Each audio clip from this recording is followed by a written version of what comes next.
waa maxay Freemason ama Illuminati ulajeedka loo aasaasay muxuu yahay organization-kan sababta ka dambaysa in la aasaaso iyo goolka laga leeyahay muxuu yahay waa barnaamij saameyn ku yeeshay dunida maanta aynu wada saarannahay magacyo kala duwan ayaana loo yaqaanaa oo ugu weyn tahay nidaamka cusub ee caalamka wuxuuna saameyn ku yeeshay ganacsatada dadka caan baxay sida fanaaniinta ama dadka fashion-ka sameeya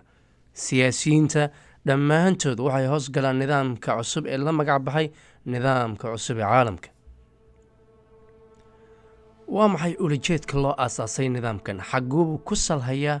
diinteena maxay ka qabtaa shukran ya rabbi shukran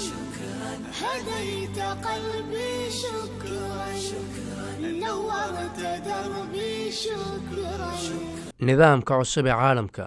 ama Illuminatiga waxaa la aasaasay 1777 shakhsiga aasaasay magaciisana waxaa la yiraahdaa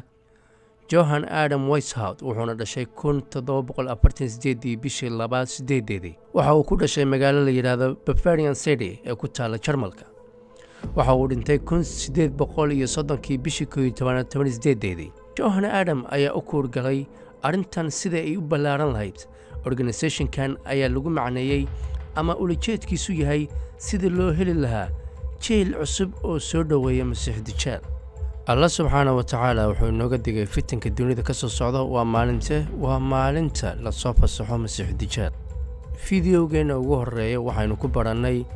kooxda la magac baxday nidaamka cusub ee caalamka sababta loo aasaasay iyo ninka aasaasay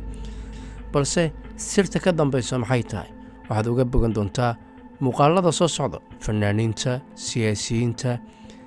inta ku jirta inagoo soo bandhigi doono hadduu alla nafta inagu simo waxaan kaloo soo bandhigi doonaa sharciyada u goonida ah markuu rabo inuu qofka ku biiro waxyaalaha laga rabo iyo waxyaalaha aan laga rabin iyo sababta iyo su'aalaha meesha yaalla barnaamij midkan lamid intaynu ku kulmi doono sida ay nabadgeliyo assalaamu calaykum waraxmatullaahi wabarakaatu Hey, you made it to the end of this video. I got a lot more that you're going to enjoy, so just click to watch the next one. And make sure you subscribe to always know what's happening.